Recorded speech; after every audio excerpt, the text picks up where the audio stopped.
Woo!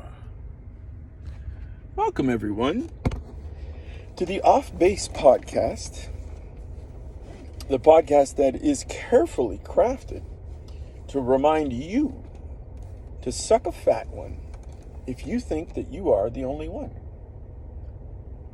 Because you're not. I know I'm not.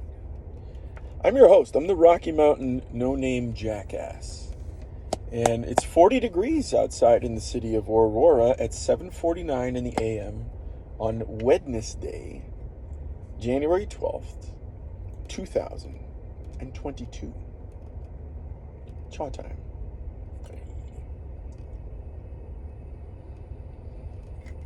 The part of the podcast my wife can't stand, and I don't blame her, but ew, that is so disgusting.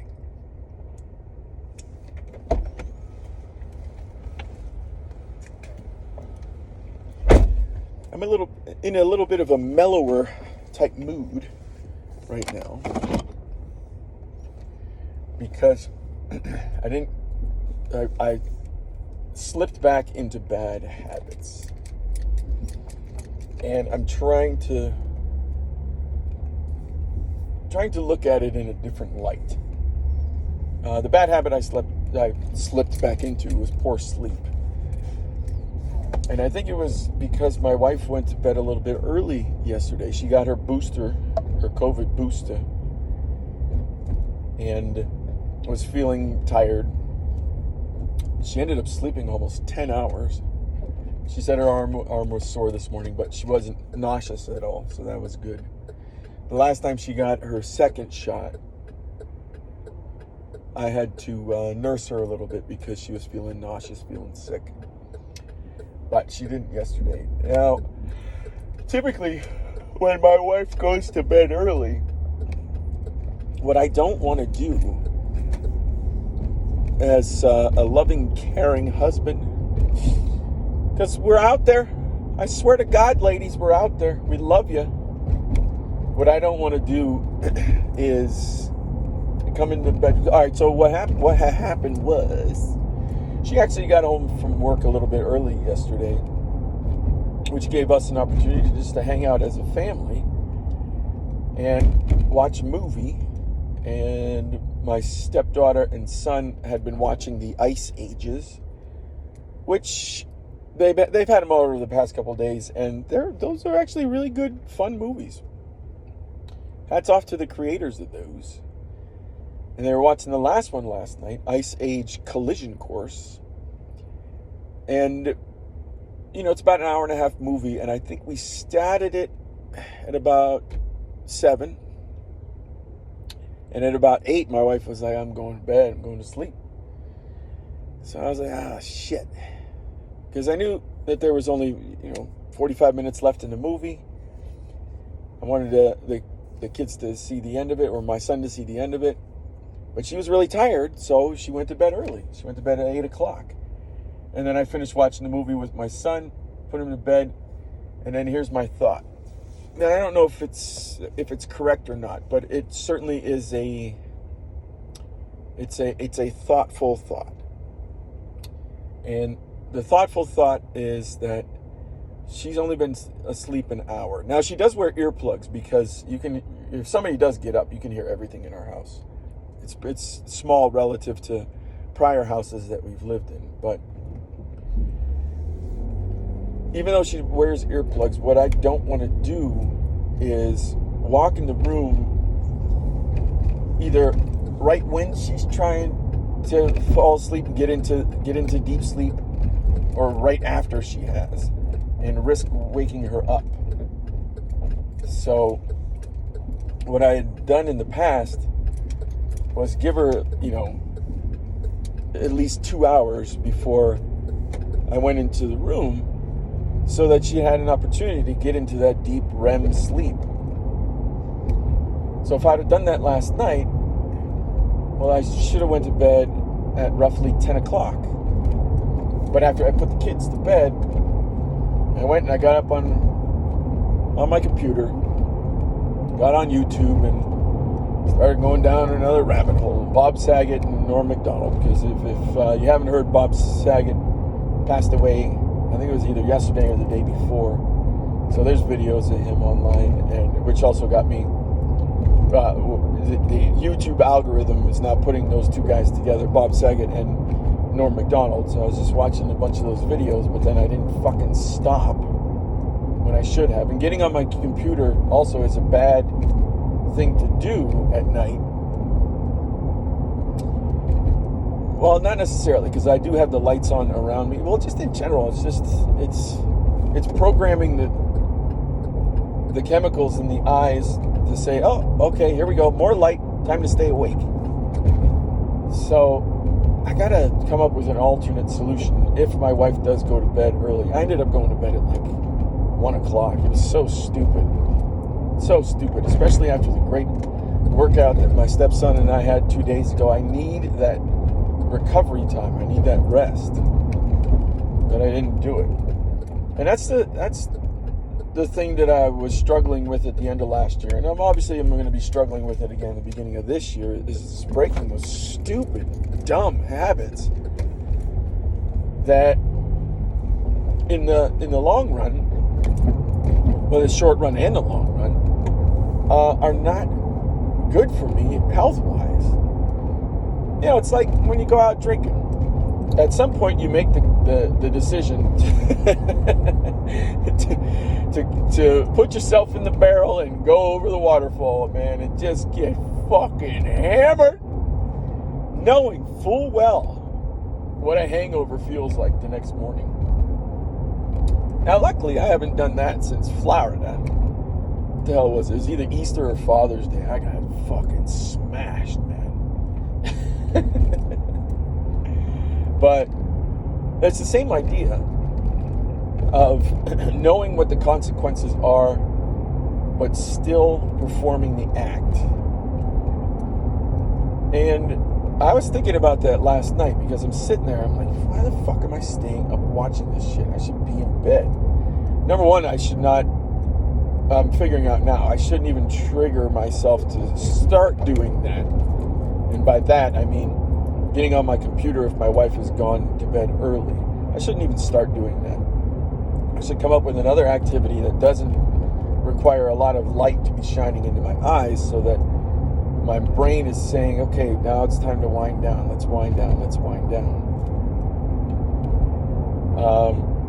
But just to go back to that notion of knowing what the right thing is to do and consciously choosing not to do it. I'm trying to figure out where that came from. And when I was reasoning through it last night, of course, there's always that resistance that builds up when you're a kid and your parents tell you to do something. And you're like, fuck, I don't want to do that.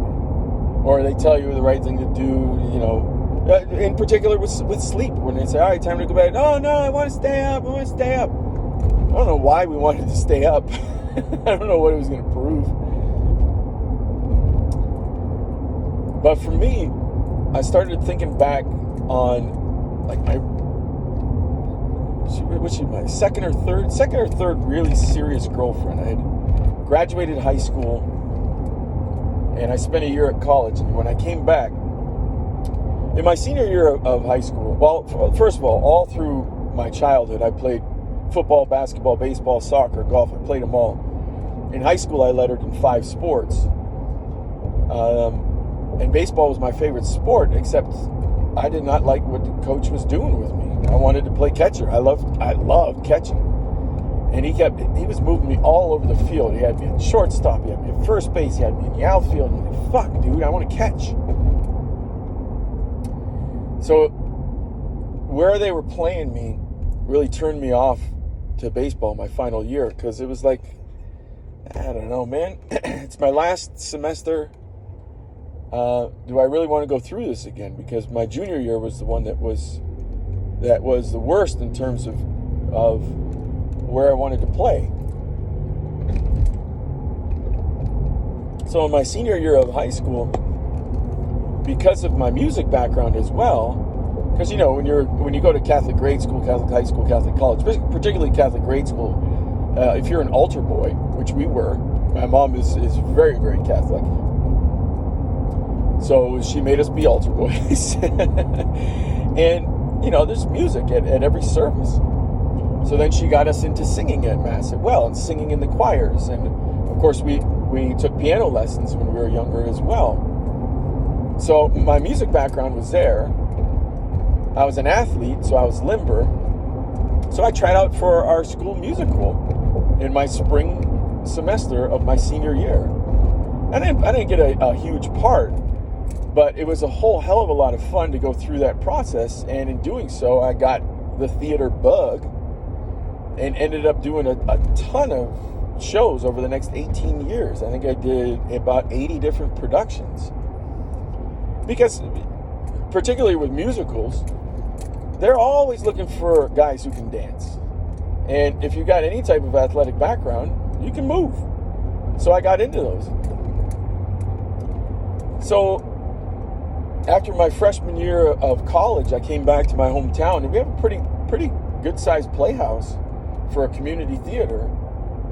And they were doing West Side Story. And I was like, fuck, I want to do that show. So I tried out. I actually got the role of Riff, who was the leader of the Jets. That was a fucking fantastic role, man. It was one of the most fun experiences of my life.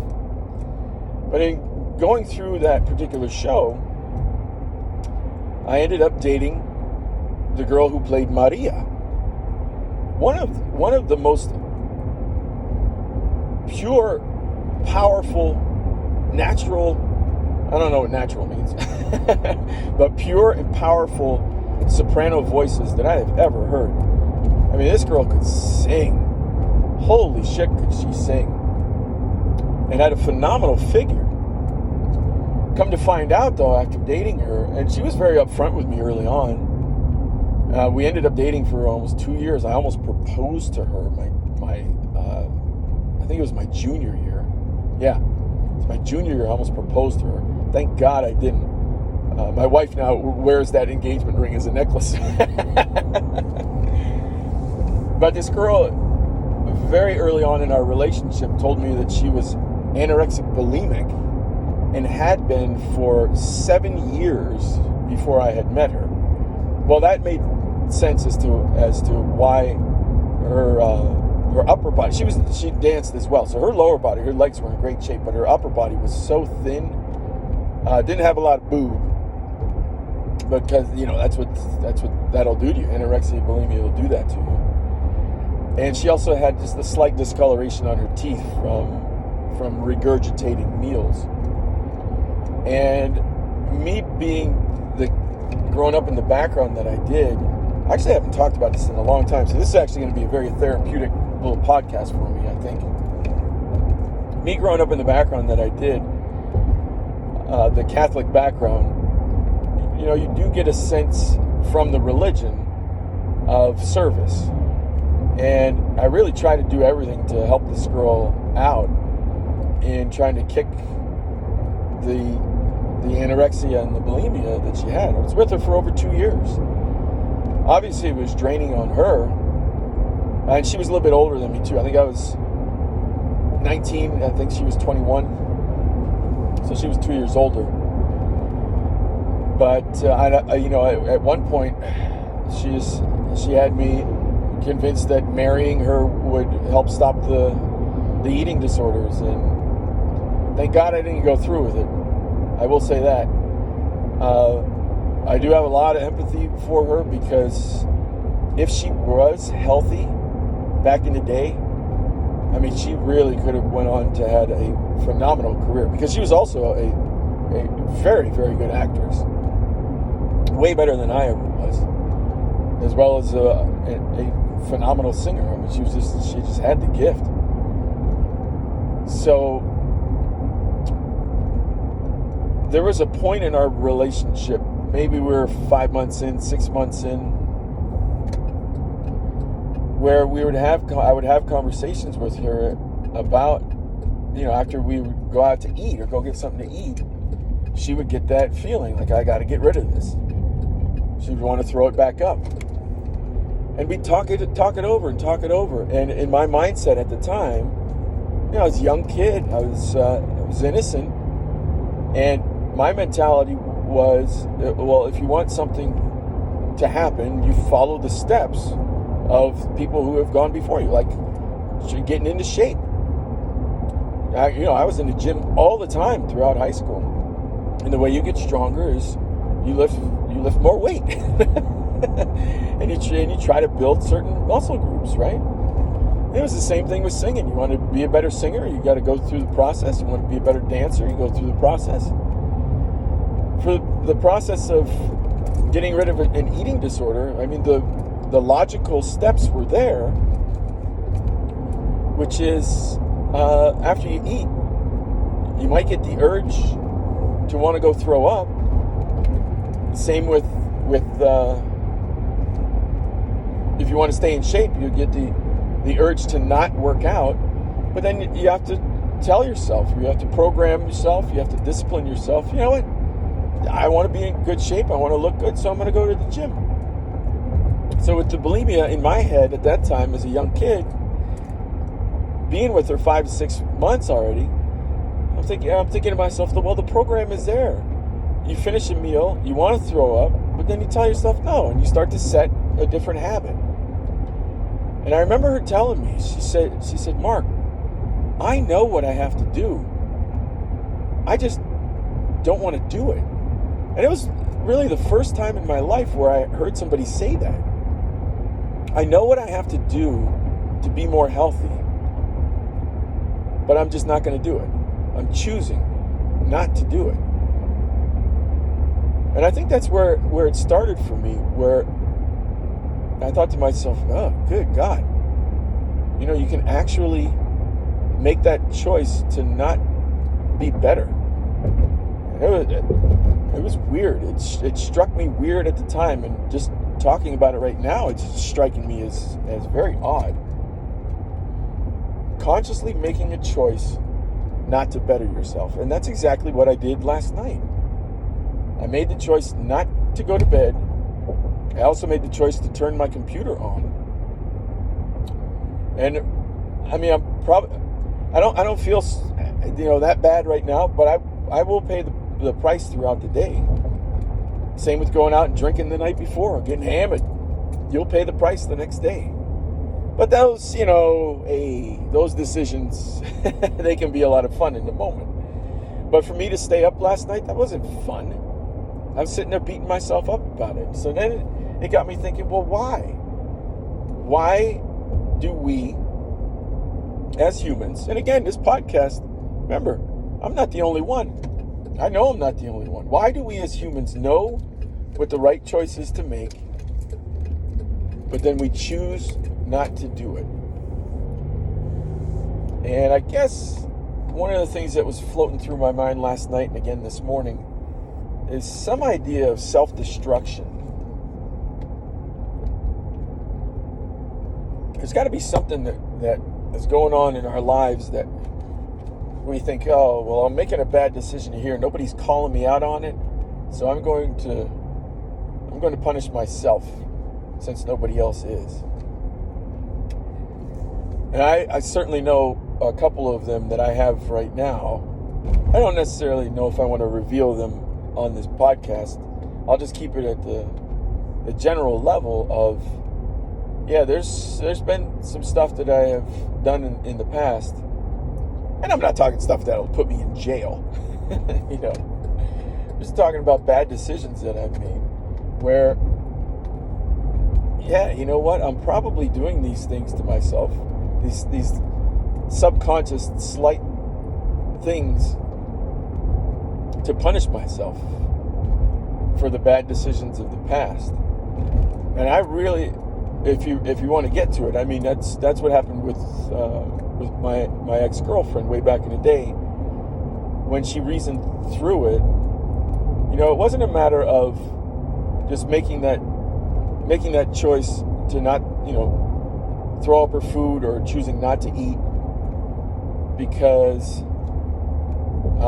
she wanted to. There was another reason behind it. There was a psychological thing behind it. And she knew what her psychological things were.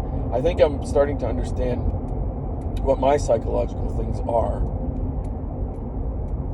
And I think it's going to have to come down to some type of forgiveness. Do I forgive myself for making the bad decisions of the past? And is there another way for me to pay my penance? To use a Catholic term. So I don't know if penance is the right word, in so much as, is there a way for me to make up for it? Can I do something positive to make up for it rather than doing something negative, which is hurting myself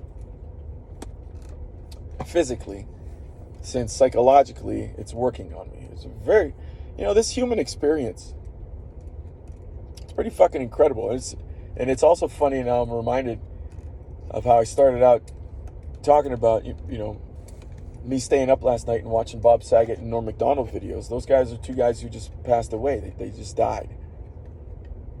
I'm wondering how much that's playing into my psychology right now. I don't know. A little bit of a somber tone this morning on this podcast, right?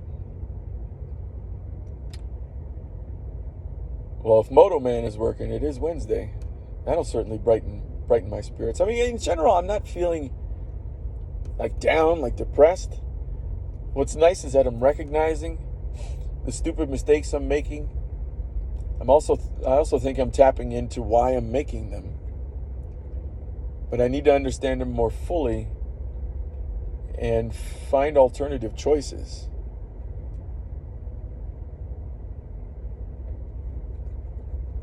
Moment of silence. Yeah. Moto's not working, but that's all right. The idea of moto will motivate me. Morning. Morning. Can you turn it around for me? Oh. No, you're good.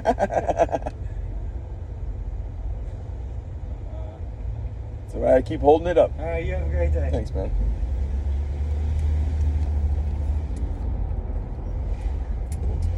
So I guess we can leave it at that as I get on base and wind things down right now. Maybe there's somebody out there who's going through something similar. Maybe you're doing something destructive to yourself because of a bad decision that you made in the past that did not get rectified. And instead of beating yourself up over it, punishing yourself up over it, maybe try to find something else where you can make a decision to do good, to make up for it, instead of punishing yourself. I think that's a good idea. Where's the city of Denver? It's going to be rolling up pretty soon. Very nice view of the mountains this morning, by the way. There it is. Denver, Colorado. Rocky Mountains in the background. Beautiful sight. All right, everybody. Thanks again for listening today. I hope what I talked about for the last 23 minutes resonated with people out there. And hey, if you've got something similar that's going on and you found a way to get out of it, write me a comment. Can't believe I'm asking for it, but I'd love to hear about it. Put it in the comments section. There's so many people who have podcasts. Obviously, mine is a little rinky-dink Mickey Mouse operation here. Unfiltered, uncensored, unedited. And I always thought to myself, well, if anybody does start watching this and they start commenting, man, I don't know if I want to read them. But for this particular podcast, I think I want to read them. Have a great day, everybody. Smell you tomorrow.